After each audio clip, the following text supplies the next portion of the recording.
Major General A.K. Sivaj, former head of Territorial Army, Major General Sanjay Soy, Commodore G.J. Singh, Colonel Dinesh Nain, Brigadier Anil Gupta, Colonel V.N. Thapar and also Professor S.T. Muni, former diplomat and defence experts, all joining us. Before that, I want to quickly go across to our executive editor, Abhishek Kapoor. For 30 seconds, Abhishek, just put this into perspective. The images that we have shown, Major Gaurav Arya have explained the significance of the Galwan Valley, the Galwan River and how the flow was disrupted. It is now back to normal. Abhishek. Well, 2 points I will set, for your debate, Shivani, and those are, you go back to the Prime Minister's statement where he said that no post has been taken and that nobody has come on our side, number one. And two, the MEA statement on June 18 that that whatever happened on June 15 was premeditated and pre-planned. So what this story by Major Gaurav Arya with those exclusive pictures, satellite imagery shows is that how Chinese carried out this operation, got these soldiers there.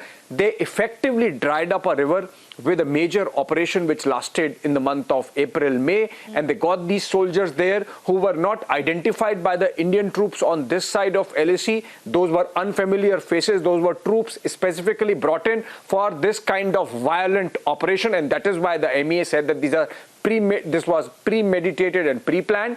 And the fact that this has happened at the point where the LAC is and our troops are there and the Chinese troops are here in an eyeball-to-eyeball confrontation, and that in the melee, the troops might have gone this side from our side and from their side to our side, but whatever happened was at the confluence and on the Chinese side, if at all, Chinese made a transgression but not an incursion. There is a difference in the meanings. That's what the MEA had used. And so essentially this story accessed by Gaurav Arya, Major Gaurav Arya, proves conclusively the premeditated and pre-planned nature of the Chinese attack and the violence that took place on June 15, and the fact that it happened on that side of LAC, and that the Indians confronted them with the best possible manner that Indian troops are trained to do. All right. Let me first go across to Major General A.K. Sivaj also joining us. The spectral images and more, Major General, that we are bringing for our viewers today conclusively prove, as Abhishek was saying, one, premeditated action and build-up from the Chinese side. As someone else also said that it was I think it was the US Intel report, that what happened in Galwan Valley wasn't just circumstantial. There was clear intent from the Chinese side, to kind of raise temperatures at that area. And secondly, if you look at post-June 15th, after the Galwan Valley clash, images also show that the Chinese have receded quite a bit. So when the Prime Minister says, or the government says, that India has thwarted any attempts of incursion or any kind of bullying by China, they're absolutely spot on. Absolutely correct. There is no doubt. See, as far as the Chinese are concerned, this action on the night of 15th, 16th was all pre-planned, premeditated. And they have almost given an opportunity for this action to take place. But the type of response which they got it from Indian Army troops has completely shocked and surprised them. And that's how they have gone back. And they have gone back long back now. You see, the point is they never thought that the response will be so robust from Indian Army. And the way 20 of our brave soldiers were martyred, but we could create a situation wherein 50 Chinese soldiers were killed and many were injured. So this sort of surprise was in for Chinese, and Chinese realized it that now they need to go back, and that's how the water is now flowing freely in Galwan Valley. But whatever it may be, the Chinese, you can't believe them. Chinese next step will be what cannot be you can predict. So today when they are trying to convey that we will disengage and the talks will carry on, my point is as a veteran, I will only warn, please be careful, because Chinese are known for giving you false sort of hope, and in the same time they are preparing for the war. So we should not put our guard down. We should keep on preparing for war. And in case if the talks succeed and disengagement take place and they go back to pre-May 2020 status quo, it is good enough. If not, then we should be prepared for any eventuality. That should be the aim, because Chinese cannot be relied upon. What they did on 15, 16 June showed after they promised on 6 June, they did not implement. So they promise they can always, Absolutely. take it away. So I am only saying, be prepared for the worst case scenario. Don't put your guard down and keep yourself ready and always prepare yourself. Don't be I think that misled by the realization has Chinese. set in quite well now. Major General A.K. Sivach, of course, once bitten, twice shy is also, something that goes here. But also, if you fool me once, I'm to blame. But if you fool me, you're to blame. But if you fool me twice, then you're yourself are to blame.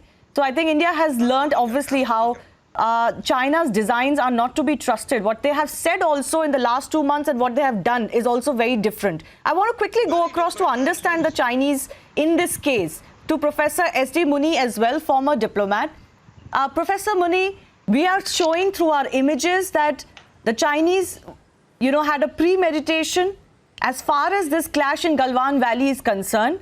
How do you read everything that has happened from the Chinese side? Well, we have been saying all along that Chinese are very keen on consolidating their position in the east and west Ladakh. Ladakh is very critical to them. I have underlined it earlier that Ladakh is critical to them because it provides them the link through Aksai Chin to Pakistan-occupied Kashmir.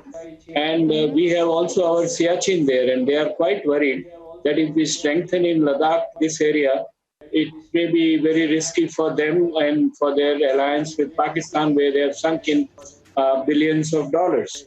Therefore, I would be very surprised how the Chinese go. We should not believe that the Chinese are withdrawing even after these commander level talks or foreign secretary, joint secretary level talks, or in future we may have foreign minister and even the prime minister level talks. They will be very tough in going because you recall 1950s earlier when the Chinese offered us to swap the territory from Aksai Chin to Arunachal Pradesh. Now, if they could give up Arunachal Pradesh for Aksai Chin, obviously Aksai Chin is far more vital to them. And it is this area, which is Galwan, is where it is located. It is located at the south of Aksai Chin and on the main road, which earlier young husband missions, etc., had been going through that. Therefore, we must understand the problem with the Indian governments, both the present and the previous ones, have been that we have not been able to decode properly the Chinese behavior and the Chinese deceit. They tell you one thing, they do one thing, they think something else. This is the kind of a deception they have been carrying out in their policy, and we have to be very, very careful about it. So significance of Ladakh for them is very vital. Absolutely. And if we underestimate it, we would be in trouble. Absolutely, rightly said, Professor S.D. Muni. Let me also go across to Major General Sanjay Soy, also with us. The focus for us continues to be the fact that the Indian public has not in any way been, shielded or at all lied to as far as what has happened. The MEA has released a statement, the Indian Army has, the Prime Minister has made a statement, an all-party meet has been held, and all the facts have been put into place in the domain of national security. Major General Sanjay Soy, that's the most important thing. And under this climate, when you are, eyeball to eyeball with China on many fronts, what do you make of the opposition behavior to try and obfuscate facts or to try and create doubts, as we have seen? In fact, here, I'll talk as a soldier, right? As a soldier, when I'm ready to make supreme sacrifice, what are my expectations? What am I expecting? I'm not expecting for any medals. I expect that whole nation should be with me in fight against the enemy. It has to be nation first for everyone.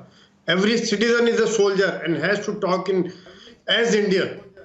20 martyrs who sacrificed their life, who made the supreme sacrifice for the motherland. It was not their personal land. I would say not personal, but personal also. Personal in the sense that पुरखों ने इसके लिए खून बहाया इस जमीन के लिए.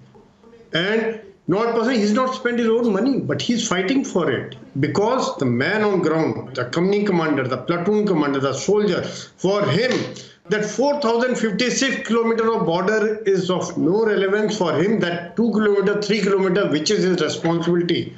He knows that his boundary runs from, his LAC runs from this stone to this nala to this ridge, and he'll not yield an inch from there. And that is what has happened.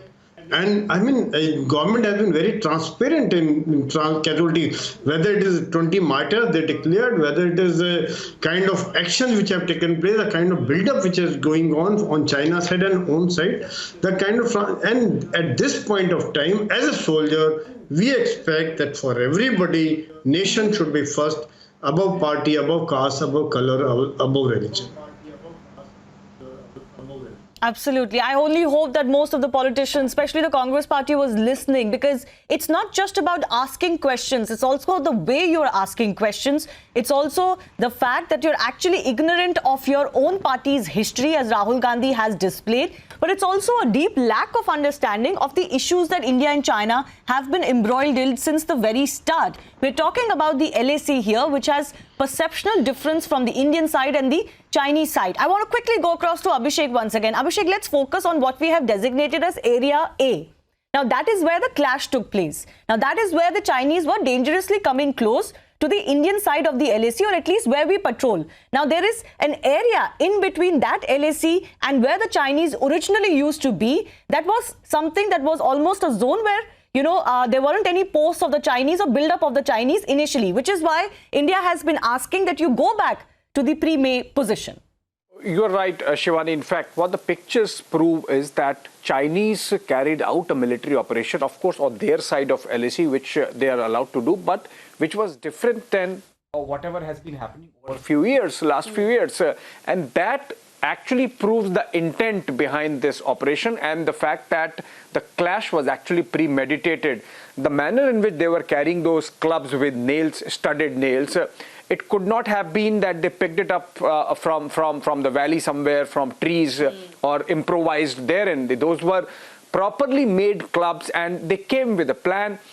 In fact, all narration tells us that our commanding officer, Colonel Babu, was surprised to see a new set of soldiers when he went to see the tent and wanted to remove it, and actually removed it along with his platoon. So essentially, with these spectral images, the manner in which you see on some days there is extra moisture in the spectral images showing that the Galwan River is flowing normally on the Chinese side of LAC. On other days, we see less moisture or moisture gone, essentially showing that the Chinese have made attempts to stop the flow of waters using JCBs. Those pictures which show bulldozers and JCBs coming in, flattening of the road.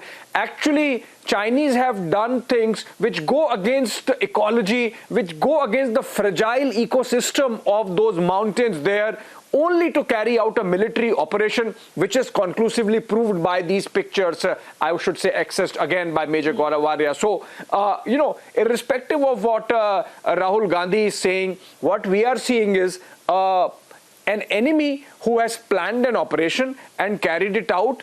India has confronted them, and that is why they have gone back. Both the Prime Minister was right in saying that no post has been taken, and the Ministry of External Affairs right in saying that this was a premeditated and pre-planned attack, and for which the Chinese should make amends.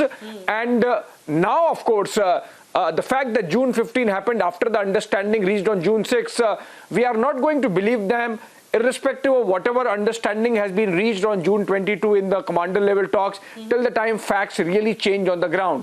These pictures show a certain set of facts on the ground, and we are going to go by these pictures in terms of Chinese intent rather than what they say to us face to face in these talks. And of course, so far as the political debate is concerned, right, the Congress party should also see that Indian army was fully prepared. Absolutely. It confronted them at the moment that they should have been confronted. That is why, Abhishek, it is being said